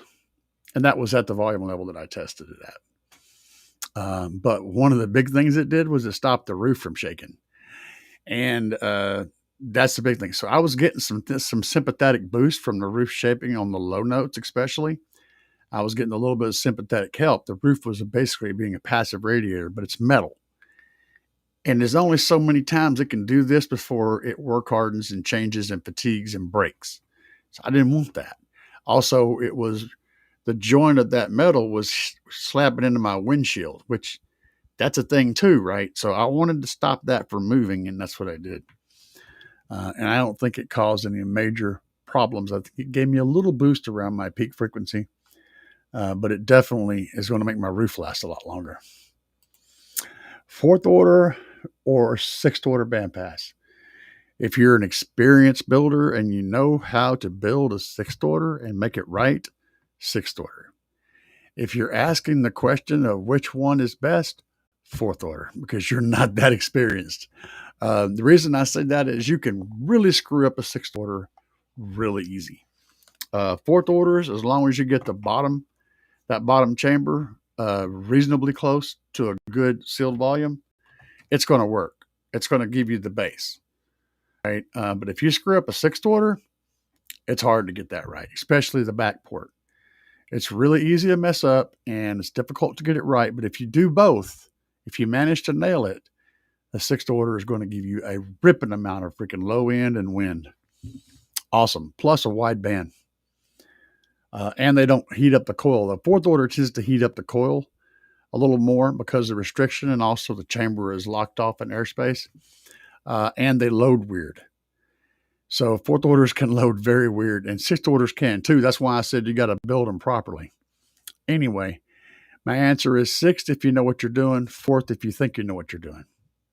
That's kind of where I'm at. And trust me, I don't know what I'm doing. I have friends that do though. Regular port with a set filter. Sure, that's what I'm running as a ported flat wall. But yeah, you're gonna get down. EB flex cable. No, but one of my favorite cables to recommend to everybody is called Flex Whip. Just go ahead and Google Flex Whip power cable. It's welding cable. And I did a long video where I did like 4 videos on the subject, where I tested the melting point and the durability of the jackets on like all the car audio wire and a handful of different welding wires. And I found that car audio wires jacket is all garbage. It's all garbage. The wire, the jacket on it doesn't take any real heat to start breaking down. That stuff is so incredibly weak. If you're going to run wire near any kind of heat source or around a bunch of heat or anywhere where you're worried about it to being durable, don't run car audio wire, run welding cable. Just don't. All right. Just don't do that. But of all the welding cable is all really stiff and hard to work with. That's the downside. That's why a car audio cable has that really floppy jacket to make it easy to work with. There's one exception though. That's Flex Whip. Flex Whip has got a really, really, really soft jacket that you can work with no problem, but it still takes all the torture that all the other welding cables take. And it's brilliant. Brilliant wire. Usually comes in bright orange, but look it up. That's my recommendation. Car Audio Obsessed. What's up, man? Back. He said it's a rule of life. Start at the bottom and work your way to the top. Start the bottom at work. He corrected it. Your way to the top. Yeah, you really do. If you want to, that's a really good rule across the board. You build a house, you start by digging at the foundation, digging the footing, and selecting the spot, all that. You may think, well, that's simple. That's like, okay, sure, of course you do it that way, right? But let's look at that. Let's take that apart a little bit, because I think it's worth paying attention to. So you buy a house, okay? It's already built, and you need to fix it, okay? You need to repair it. It needs repairs. So there's a bunch of crap wrong. What do you do first? Do you put a new roof on it? Because obviously the roof is leaking. It's got water coming in. You need to fix that, right? But what if you put a new roof on it only to find out that the rafters and all are rotten and you're going to have to replace them? Or the walls, the load-bearing walls have, termite damage and they're severely sacrificed. You're going to have to go through and tear into that too. Or the foundation is cracking and busted and the plumbing runs in the foundation, so you're going to have to dig that all up. There's a thing, you got to step back and say, well, let's start with the shit at the bottom and work our way up. When you get done, you cap off a finished project. And that could work in car audio or in any other kind of environment as well. So I like that. That's very good. Frank Bonnet said, that's how they're making car audio power wire so flexible today, is by compromising its heat resistance in the jacket. Yeah, that is exactly what they're doing. They're basically using a very soft, flexible jacket that doesn't have a very good abrasion resistance, um, and it doesn't have any heat resistance at all. It has zero. It's like, yeah, that shit just melts. And the problem with that is that there's times when heat gets in there. You know what I mean? Like your amplifier is getting hot. You know, you got a fuse block or you got a connection that's going bad. And the thing is, sure, your connection shouldn't ever go bad. You should have good tight connections. But people screw shit up, right? Things get broken, connections loosen. So your connection starts loosening, your fuse ain't going to blow because it doesn't care about heat. It only cares about current. And you're not running extra current, you're just getting it hot. So when that happens, the connection and then the wire that gets hot, and then the insulation burns off of it. Well, now you have a potential for a short. It's like one extra layer of protection that's gone because it couldn't handle the temperature. Running down under the car, which a lot of guys are running shit under the car, running the cable, running the cable across a bank of batteries, where you got hot bus bars on the batteries. We all know better than to do this, but people still do it. And that jacket is all that's stopping that from going from stupid to a fire, right? So yes, that freaking jacket is extremely important. If you're going to be running internal wires, sure, run your car audio stuff. But if you're going to be running serious stuff and doing crazy things with it, swip, man. Some kind of welding wire, you know. There's tons of stuff out there, but that flex whip is the softest. It's, dude. That stuff is like a spaghetti noodle. It's soft. You can tie it in a knot and pull it up tight. It's really soft wire, and it has that amazingly indestructible jacket. I love that wire. It's good wire. Um, can't find a sixth order simulation software. Nope. Not even from the big boys. In fact, you can't even buy it. There's not any. You have to make it. uh, my friend uh, my friend who does Bay Harbor Bay Harbor Butcher audio. I can't think how that's pronounced. Eagle Designs. Anyway, the mad scientist, he took the software that he normally uses, the high end, I forget what it's called, but it's high end stuff. It's really good software, and he designed a way to run a sixth order simulation. So yeah, he had to make his own variant for sixth orders, and the reason is nobody wants to touch that. It's so difficult to get right, and it's so many variables can change how it performs. There's just so many ways that you can screw it up. Nobody wants to touch that. So that's why. Real simple. Uh, but yeah, you're not going to find it. What you do is what I did with my little micro six that I built a while back. Is I used the software to build the bottom chamber as a ported box, and then I did my best to simulate that using the port as the driver size and a whole bunch of advice, and we managed to make a little single sub six that worked pretty good. But anything could have changed and broken that whole operation. Uh, that's it, man. It is what it is. Let's see here. One ISD. Yeah, they don't. No, not even the paid version. You can't buy it. You can't buy it. That's what he's using as I think he's using Win ISD. Something really nice. G Body said, "I'm late, but I'm here." Oh man, you're not late because it was an unannounced. This was a totally unannounced show, man. So I just thought I would do some stuff on Amazon and talk about some of the cooler things that I bought on Amazon and what stuff works. Just having, want to talk to my friends a little bit, hang out. And I'm glad you showed up. Alex said, "What's up, OG?" Series 6. Yeah. And I know that's what I was thinking in my brain was a Series 6, not a parallel. Parallels are far easier. But yeah, Series 6. No, I don't think so. Not a series. That's the trick. Like I said, making a parallel sixth is basically just making two subwoofer boxes and using two ported boxes and using one sub in the middle. It's uh, it's fairly simple, and most software can cross that.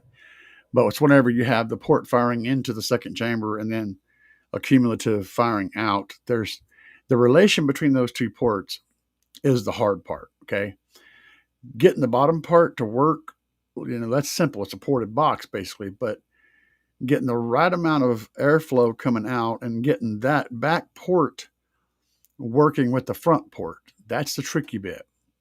Most people that run a sixth order, this is the honest to God truth, and I've talked to a bunch of them. Most people that are running the series sixth order, it's a complete failure. The back port is what they're running on. The front port is just whatever it is. They don't even care. It doesn't matter. They're not trying to play. They're not trying to play. They're not trying to play the frequencies up there that port's made to.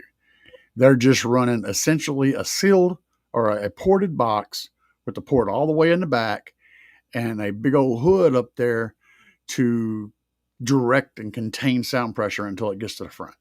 They're not running a technically, it is a sixth, but it's a bad one. Most of them don't care about that front port at all. Not really. So, yeah, it's, but it's still, even a failed six like that, if you get that back port right, it's going to be better than a fourth. But you can get stupid. I've sit, I believe, DJ Rusticles, I sit in his vehicle and he was doing like 165 dB demos. And that thing will take your clothes off, man. I mean, it will tear your clothes off of your body. It's so incredibly violent. And I'm pretty sure that's a fourth.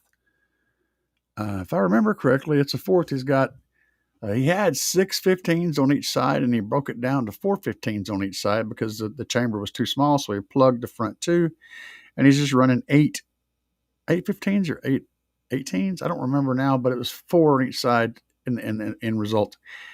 And then a hallway for that port. Just insane. I'm pretty sure it was a fourth order. Blow your mind, but it heats up the coils really bad. There's so many different things involved. And subwoofer, when you go to getting into high pressures, so many little things can change everything. Trying to figure out transmission lines. Yes, it does work for transmission lines. It does do a Series 6. Well, I haven't seen it. Kobe, have you ever done a free air setup? Nothing big. Nothing big. I actually thought about it. So my plan was, okay, and it's all went to part. Maybe I'll do it whenever I do the rebuild eventually, if I do another rebuild. But I had a plan. So I've got a ported flat wall, right? And I was going to be putting in a Series 6 with 6 15s, 6 different 15s from the ones I was running. So the way this was all going to work is I was going to go in there and cut out the back of my ported flat wall and fill in the port. And then do a whole bunch of testing with it being a IB from front to back. So it would be an infinite baffle wall, right? And I was going to test the crap out of that and see just how far we could go with it. And then that was all going to get torn out, and I was going to do the Series 6. I had a plan, and there was a whole lot of content going to come with it.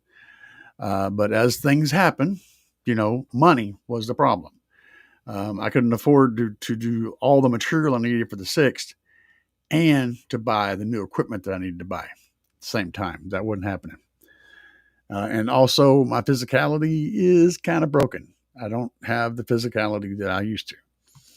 So that was my plan, and it got shot down. Maybe it'll happen on the next build. I don't know. Let's see here. Yeah, I wanted to play around with one. One of our teammates is always messing around with IB. He's doing some stupid stuff right now. What did you think about Soundman's bandpass blow through from all those years ago in the F-150? the disco, the midget disco. Yeah, that was pretty cool. That was a parallel parallel sixth. Really cool build. Sonically, it was a brilliant design, and the problem was in practice that MDF just went to pieces. He didn't make much of it in the end. He was like, oh, starts pulling it out.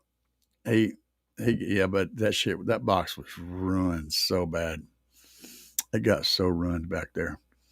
Uh, you don't put MDF outside. I don't care what you do to it. It's not going to take the weather.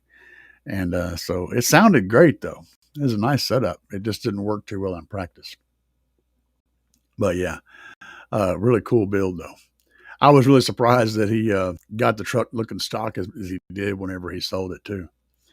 I think I kind of wondering what happened on his channel because he was going through the baseband build, and that was shaping up to be just a beautiful build. He had done tons of work on those door panels, but I also noticed that he wasn't doing much in the back, and he hadn't been showing off the equipment. You didn't see the stuff that was going to happen in the back. It was all just kind of late. He was working on them door panels and making them perfect, which is good. But I was like, man, what's going on in the background? Because there's not any big, stack of subs or amplifiers anywhere. And I think finances kind of got the best of him on that because he ended up selling that van and doing different stuff. So I don't know. Maybe his wife beat him up. I don't know. It happens. We all have beatings from our wives. This is a common thing. I'll do a vid on Series 6 ASAP. Sure. That'd be cool. I've never built a bandpass, so I suppose I'd start with a fourth order.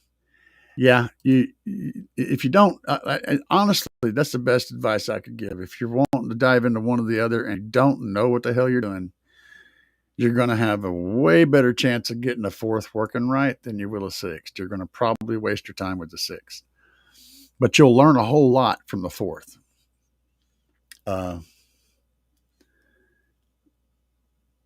Yeah, and that's what I'm talking about. He used MDF in certain areas, and that's where it fell apart. Yes. And he was out, and everybody was giving him shit about it. It's like, oh, it's going to fall apart when it rains. And he was like, no, it's not. Sound man. Got this goofy. It was this penis mirror things. And oh, man, dude, I loved watching his videos. His videos are always so funny, so entertaining. But and he was like, man, yeah, they were right. It did completely fall apart. Yeah, you can't do it outside. Inside, you find if you have MDF in your vehicle, you'll find leaks. If you have any little drops of water coming in anywhere at any time, you will find them on the box. They will show up. It will tell you about them because it absolutely is a sponge that absorbs everything. Well, I have had a blast talking to you guys. I always do. I have sometimes I have a hard time doing doing the Friday and then the Sunday to back because like the weekends I get so caught up in other stuff. People that want to come over and do stuff, they always want to come over on the weekend because that's when they're not working and shit. But it doesn't matter what you did, Doug. That's hilarious. But and I get caught up in that, you know. But and then I have to do the shows, and then my wife's off work, and she wants to do this or that and things. But sometimes I just want to hang out and talk, So I'm going to randomly pop up on night times, sometime during the middle of the night, and we'll have a subject matter, and we'll just dive into it. If you guys enjoy the randomness and this is the realness of these interactions, be sure and slam that subscribe button, slap that like button, ring the bell, and share. All of those things. All of those things. All those things help my channel grow and help more people come and get involved in our conversations. And we get more input.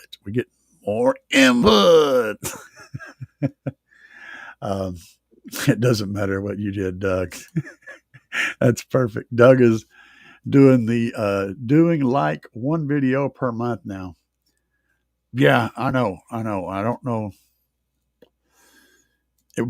Things in life just come along and slap you upside the head sometimes. Somebody dies, you lose a job, you get into some kind of custody battles or legal troubles. There's all kinds of stuff that comes along and flip flops your whole world. And YouTube channel is like the bottom of that pile. You got to deal with all this other stuff first. For a lot of people, it's not their primary source of income. For me, it is my only source of income. So there is that. Anyway, all that stuff. He started his own radio station. Of course he did, because that makes total sense. That's totally something that he would do. Totally something he would do. He would definitely start his own radio station. I should look him up because I'm subscribed to him and everything, but I hardly ever see anything pop up from him, and that's annoying. As I would like to, I always want to see what he's got going on. Um, let's see here.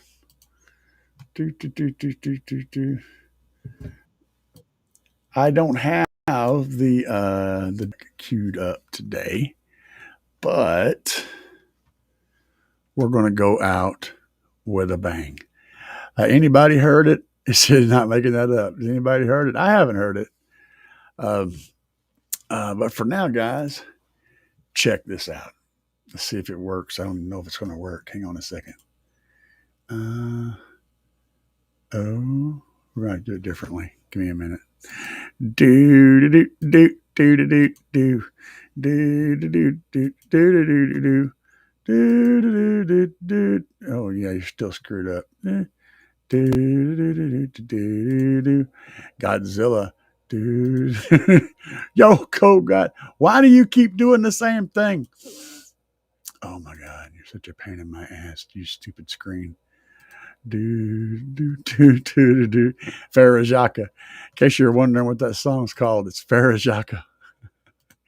Farajaka. Farajaka. Yeah. Okay, there we go. Now let's do it.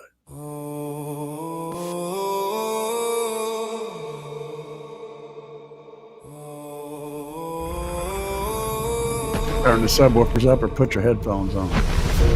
Low ocean rumble, thunder rolls, distant heart.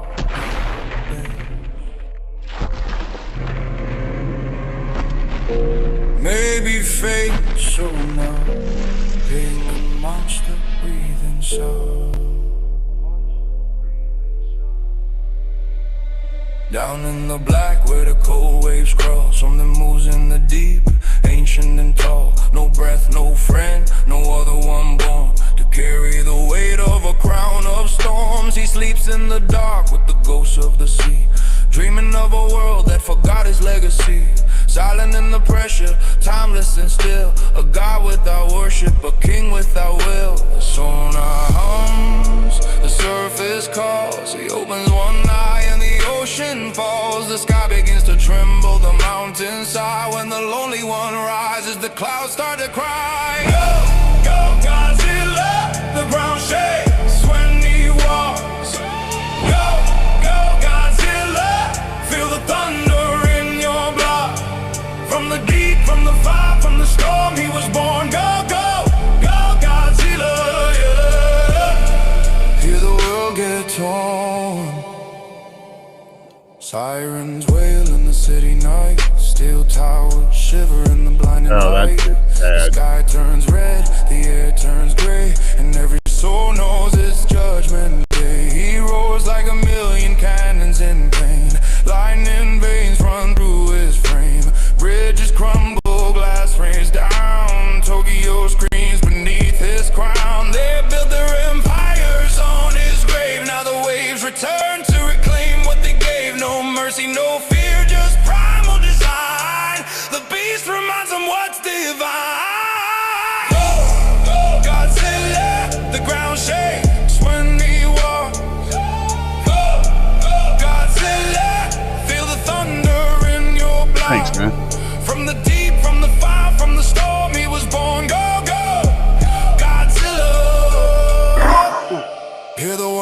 gets on. Jets in the sky, warships below.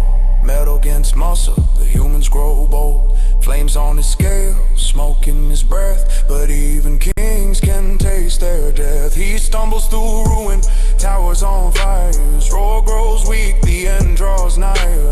Eyes to the sea where he first came from. He sinks in the silence, the battle done. The ocean takes him back once more. No drums, no cheers, no final roar. Just echoes of power fading slow in the deep below. The king still glows. Go, go Godzilla! The ground shakes when he walks. Go, go Godzilla! Feel the thunder never stop. From the deep, from the fire, from the storm, he was born. Go, go Godzilla! The legend reborn. Then footsteps.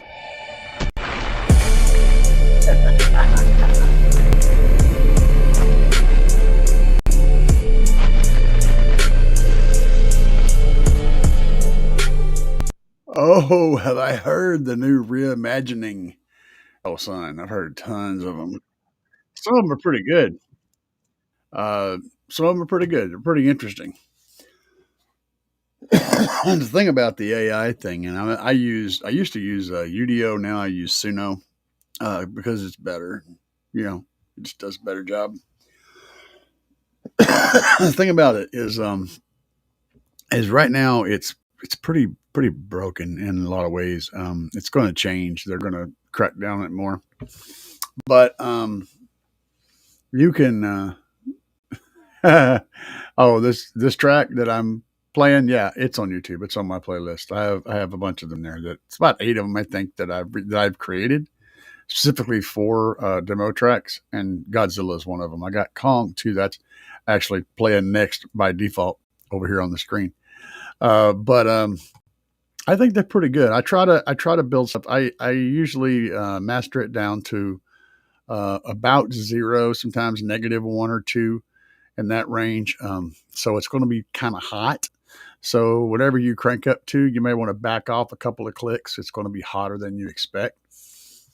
But the bass will be nice and clean. It's all clean, clip-free music. So anyway, with the AI, you're able to take and put well, you have to be tricky about it because the AI will reject the whole song if you jump in a whole song.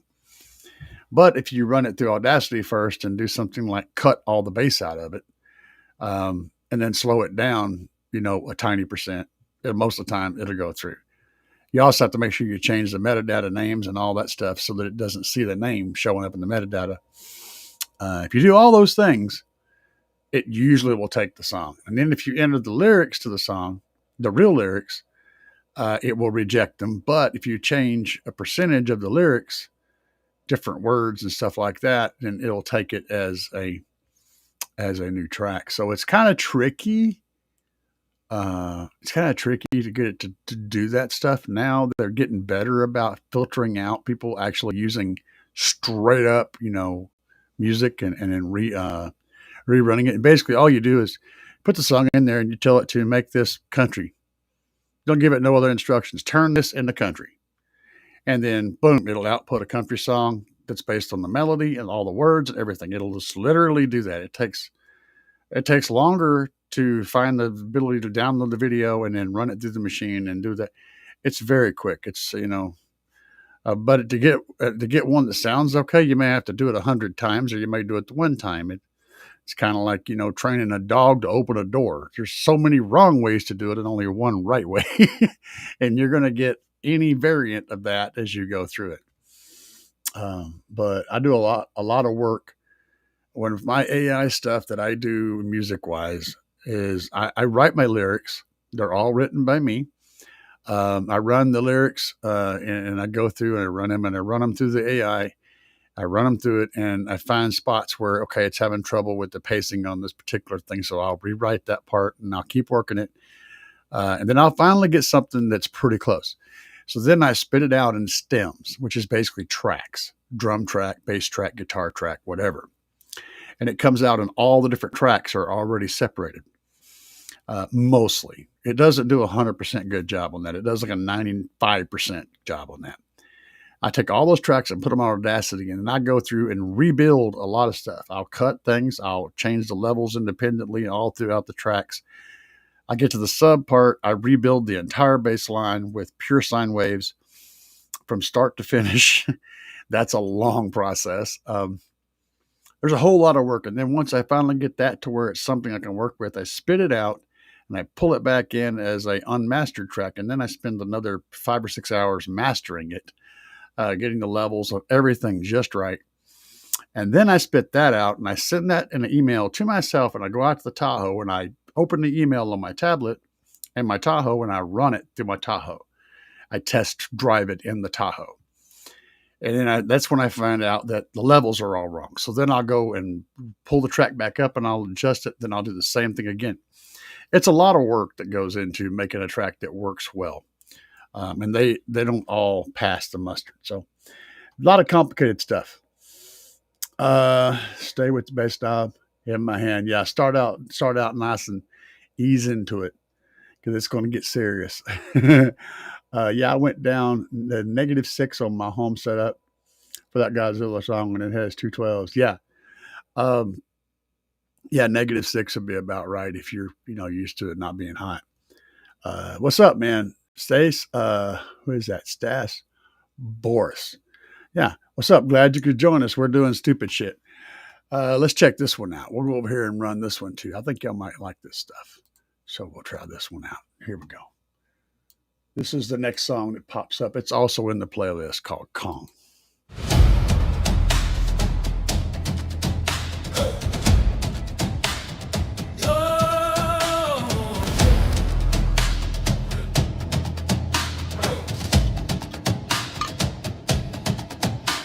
He moves through mist where the jungle breathes, ancient crown in the canopy leaves, drums in the distance, thunder reply. The mountain bows when he opens his eyes.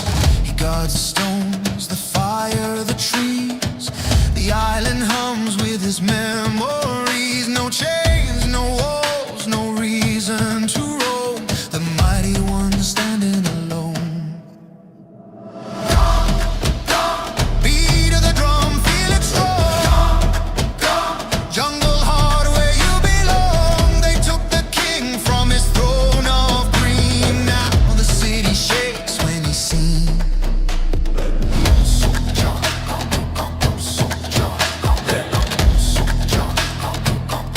This track took forever to get put together, by the way.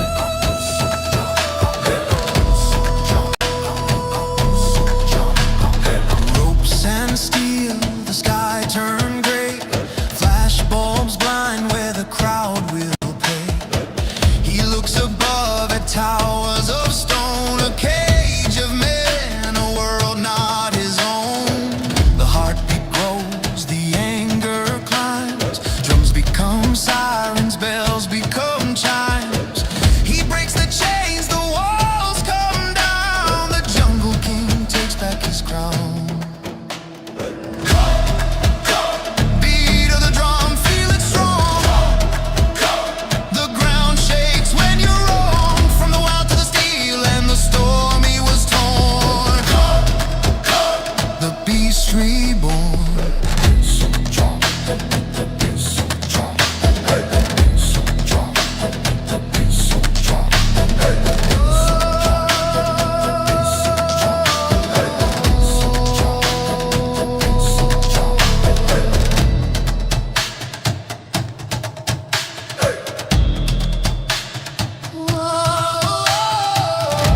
What do y'all think about that one? I just played about half of it, a little more than half of it. No, that song took a long time to put together because what I did was I started out with I wanted to get a Congo, so I went in there and I created a Congo track that was just drums, like jungle drums, and I had to keep working that and keep working that. And then I pulled it out and I reconfigured it and I changed it all up, and then I mastered it again, just the drum track, Then I run it through, and I got that laid out to where I wanted it to, and then I started building the song on top of that. And it was like layers. You know, have you seen the guys doing the fancy woodworking where they take and put a bunch of stuff together and they cut it in weird ways and they create these crazy patterns that come out like butcher blocks and tables and shit? Essentially, that's how I made that song. It's got extremely wide panned drums in it, so the drums sound they're room filling. They got very wide distance to them and lots of big space. And that was the hardest part about getting that made, is I wanted the drums to have tons of air and space. I didn't want them to sound tight and right in your face. That cinematic mix was what took forever. And then I had to work on the background vocals where they're going Kong, Kong. I wanted them to be kind of a little far away too. I didn't want them to be right up on top of it. The one I wanted close was the main vocal. I wanted that to be kind of in the stage area, not just out in front of you there. And getting all of those layers mixed together, that was rough. That was very rough. So there was a ton of work that went into that. And, you know, people talk about AI stuff. It's like a thing, you know, like, oh, you can just make an AI song. Yeah, you can just make an AI song. Is it going to sound good? Maybe. Sometimes you get lucky and it sounds okay. But is it going to leave you with a feeling? You know, is it going to give you something? You know what I'm saying? Because most of the time, AI music is just so blah. You know it's a good song. You know it sounds good. You know it's mixed pretty good. You know it checks all the boxes, right? But does it give you a feeling? Does it make you feel good? Does it really stir something up in you? And if it doesn't do that, then there's no heart in it, and that's the part that you miss. You don't miss the musicians. You miss the feeling. And most AI music, you don't get a feeling from it. You just hear a song. Are you headed out, Frank? Okay, bro. I'm going to do one more track, and I think you might get a kick out of this one. I'm going to play this one because of what's coming up is Halloween. And this one I think is a really good one. It's called Stalker. I think you guys are going to like this.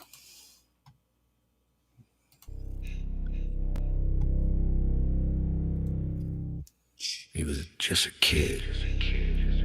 They were watching. Little boy drowning in the lake that night. Counselors laughing by the firelight. Called out once, but they never came. Now the water remembers every name. Ripples on the surface, moon turned pale. Echoes of a child lost in hell. They said he was gone, but the lake still speaks with a cold, wet breath from the forest creeks. Stoker, don't close your eyes. Stoker, somebody dies. Stoker, the silence cries. Stoker, Jason Rise. Mama lost her mind in a flash of red. Every night she whispered to the voice in her head. They let you drown, they play while you die. Now make them pay, and the woods complied. Knives in the dark, rain in the hair. Every scream just a mother's prayer. They stopped her heart, but the curse stayed near. And the boy in the water began to hear. Stoker, don't close your eyes. Stoker, somebody dies. Stoker, the silence cries. Stoker, Jason Rise. Cold hand breaks through the mud and moss. Mask on his face, machetes crossed. No heartbeat, no soul to save, just vengeance crawling out the grave. He walks through the fog where the moonlight bleeds, drawn by the sound of the guilty's pleas. He don't remember why, he don't remember when, but he's stuck in the loop, kill again, again. Stalker, don't close your eyes. Stalker, somebody dies. Stalker, the silence cries. Stalker, Jason Rise. Now the woods hum low when the night turns black. Every footstep warns he's back, can't kill what's cursed, can't drown the past. Evil like that forever lasts. He is the lake, the fog, the pain, the whisper in your ear when you hear that rain. So if you feel the chill and you can't explain, don't run, it's already too late. Stalker. Don't close your eyes. Stalker. Somebody dies. Stalker. The silence cries. Stalker. Chasing a rise.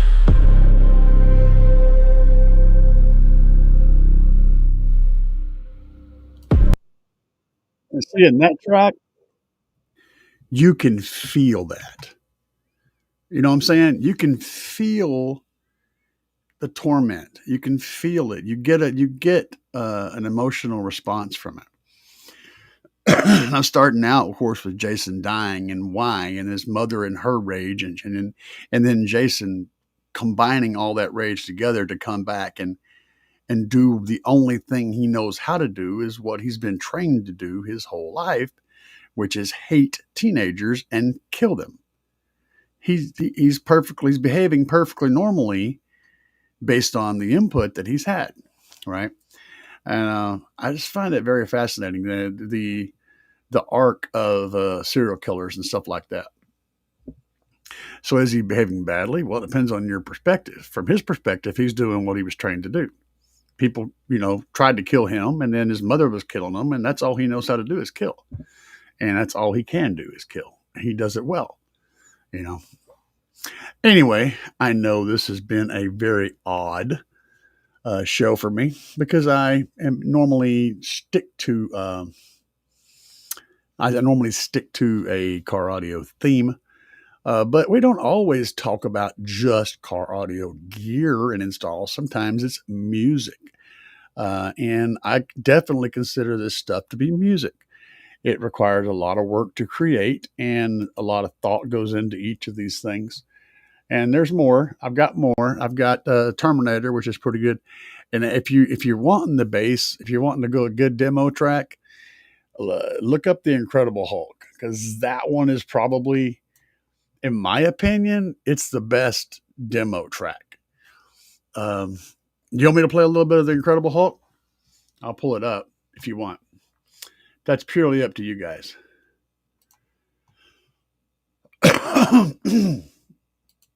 And like I said, that this is all of this is all of this was because I feel like that there's so much music out there for demos, but it's all so vulgar.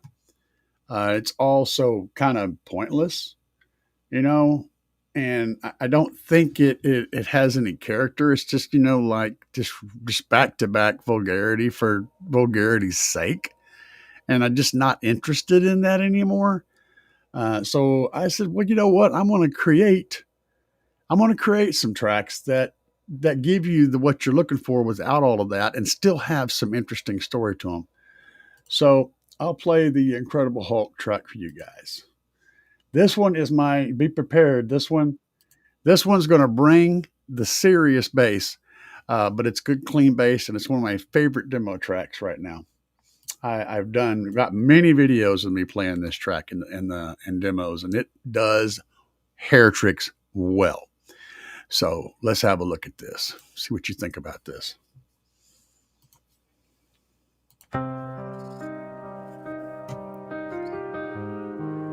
Some call me a monster. My name is David Banner, and I'll spend the rest of my life running from myself.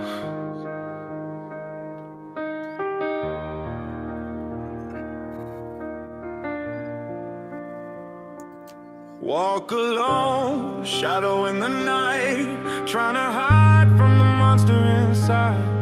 Every face, every town I pass, fear the rage that I cannot surpass. Friends don't stay, love turns away. Every heartbeat fights another day. Chains unseen, I wear them still. Life's a war I can't ever kill. Piano cries while the night grows cold.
monster sleeps, but in my chest a secret One keeps more time, baby. every moment of fleeting peace, till the rage wakes and never ceases.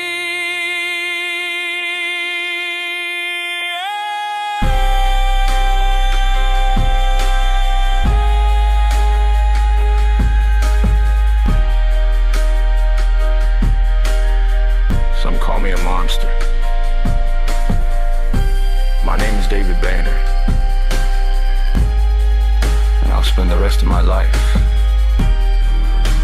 running from myself.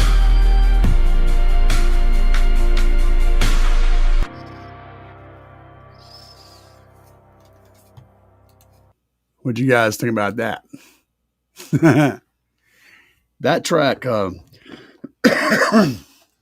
that track has got the three big bass phases. I usually demo the first chorus, and then I'm done. I'm done. Everybody's like, "Holy crap!" You know. And I highlighted the frequency. Did y'all catch that? It's 27 to 64 hertz, and it plays that 27 is the bottom dropper. Um, that's when things get real. The 27 hertz, and it comes in first. So you get that boom right off the back. And I specifically engineered in some what I call fake bass. And because this is the best, when you get in a vehicle that's really hot and you get the song going, okay, and you hear some bass come in, you're like, oh, okay, that sounds good. So, boom, boom, boom. You know what it's doing. And you kind of think into yourself, okay, this is about where it's going to end. And all of a sudden, the real bass comes in. That's what I wanted to happen. I wanted you to kind of get accustomed to that first few little high pitched bass notes, which sort of come in and play in the mids, and they're not really intense. And then when the chorus drops, you get the real hit, and it's a 27 hertz hit that just blows wind everywhere. That was what I wanted to happen in the build. So that's why I did it exactly the way that I did it. It was engineered. The song was engineered to be a demo track. That's what I'm trying to do with all of this stuff. Taking some, and I just like, I tried to do Halloween, Michael Myers, and it just the tempo was so difficult to get the AI to understand, and I could not figure it out. I couldn't figure out how to make it work, and I kept getting so much garbage. What's up, Play It and Live It? Yes, I am live. Just doing some random stupid shit tonight. Not a typical car audio enthusiast video. We're talking about all manner of things. Right now, we've been playing music. Some of the stuff that I created for demos. I did the Terminator one for a friend of mine who has a very lively build. It's kind of he does mostly walls, kind of, no, wait, the word I'm looking for, stunt wall kind of stuff. So he plays at a parking lot and kind of does the whole, blasting it across the event. And he messaged me and said, "Hey, I need you to make a song for me about this." And he had a cursor dropped on a YouTube video, and it was where Reese was explaining something, the initial little explanation of the Terminator to what's her face in the car in Terminator, the original. And I thought, well, that's interesting. So I said, all right, I'll see what I can do. And I started cooking around in my brain and thinking about how you would express the Terminator in a song, right? How would you express that in a song? So I started working on lyrics and coming up with something that worked. And it was kind of hit and miss. I got frustrated with it. And another thing is you tend to get brain dead on the subject after you mess with it for a while. You have to just stop and then come at it again the next day because your brain just starts misfiring because you're getting overwhelmed with things that aren't right and trying to make them right. But after a lot of trial and error, and a whole lot of fixing things that that shouldn't have been broken in the first place. I did finally I did finally get a track that I hate that he ended up liking. So this is what I ended up creating. The Terminator bass. That's it, baby. Here we go. It can't be bargained with. It can't be reasoned with. It doesn't feel pity or remorse or fear, and it absolutely will not stop. Ever. Until you are done.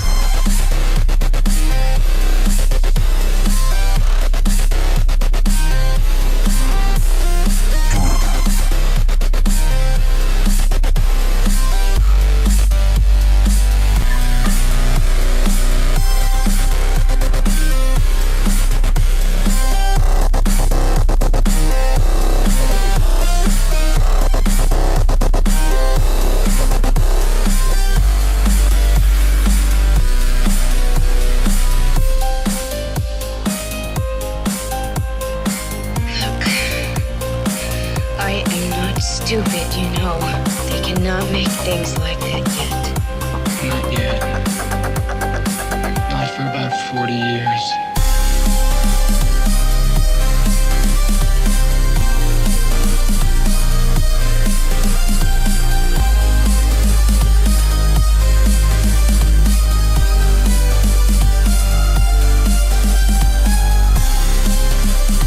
So I was going for a buildup of energy that just kind of sustains.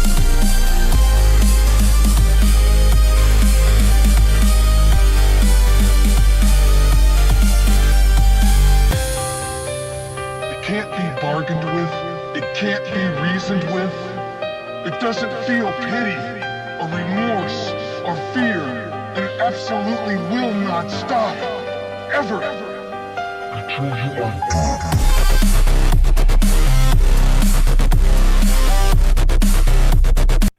Anyway, that is Terminator.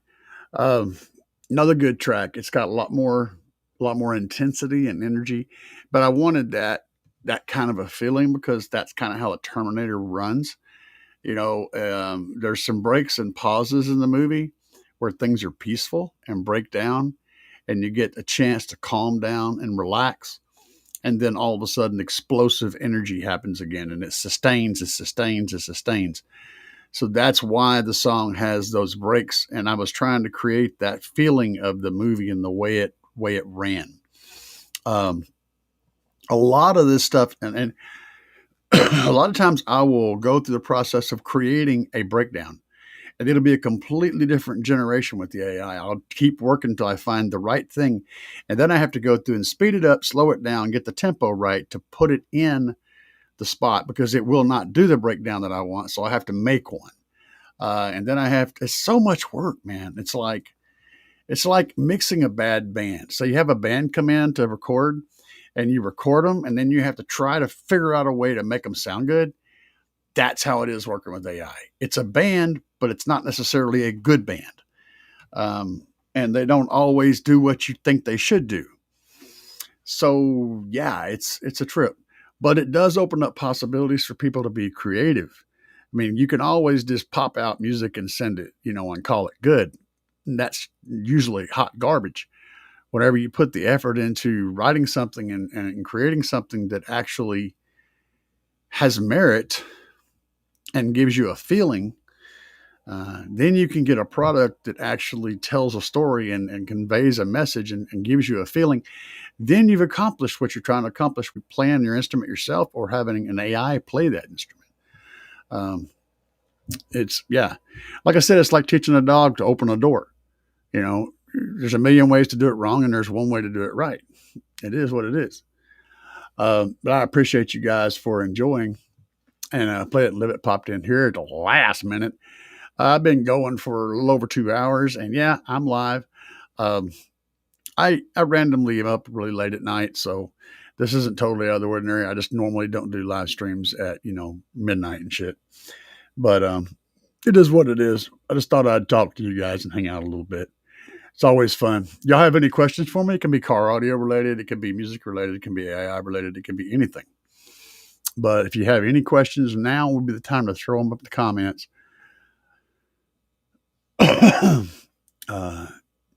If not, we're going to be bailing. We're going to be bailing. There's only a limited number of me's to available out there in the world. And there's people that are wanting me to do shit for them tomorrow. There's always people that are wanting me to do shit tomorrow. I want to leave out on a track that's not a bass track, but it's also one that I wrote and one that I created. And this is how we're going to step out tonight. This one here means a whole lot to me. So enjoy. I think this will mean something to you guys too. If you haven't heard it, this is going to ring. It's going to come home, going to take you home, and it's going to sit in your heart. And I think you can all relate to this track. But we're going to bust a camp after the track. So here you go. It's called The Fire We Go Through.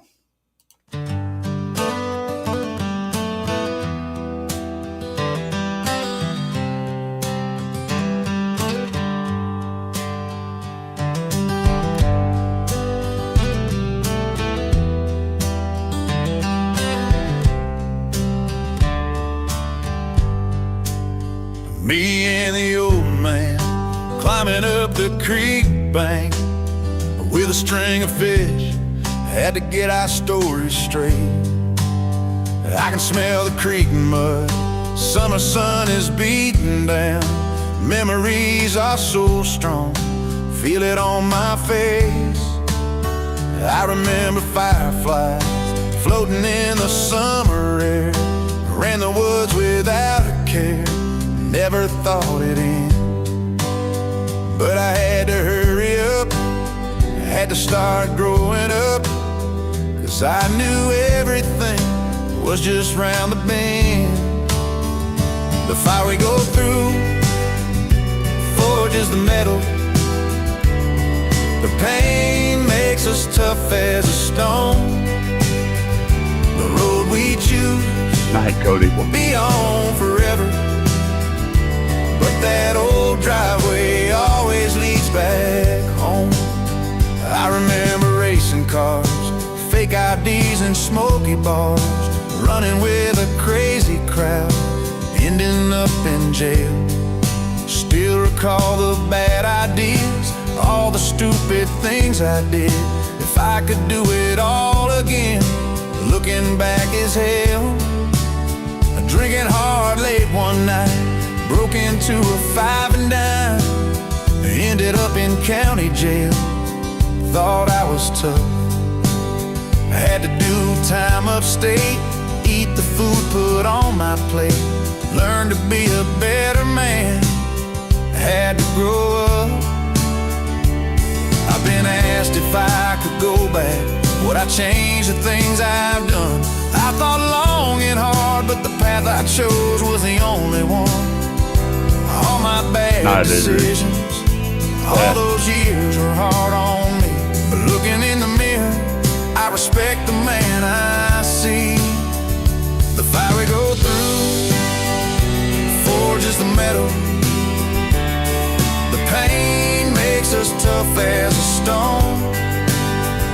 The road we choose will be on forever, but that old driveway always leads back home. See the young ones running around, hanging with that rowdy crowd, see myself in all the things they do. I remember as a kid, old folks watching what I did. Now I know just what they always knew. I made decisions, good and bad, I fought my fights and I bled. I sowed the seeds and paid the price each time. I've scars to show for every time I chose a road or hill to climb. And now I'm made of scars, and buddy, that's just fine. I've been asked if I could go back, would I change the things I've done? I thought long and hard, but the path I chose was the only one. All my bad decisions, all those years were hard on me, but looking in the mirror, I respect the man I see. The fire we go through forges a metal. The pain makes us tough as a stone. The road we choose will be on forever, but that old driveway always leads back home.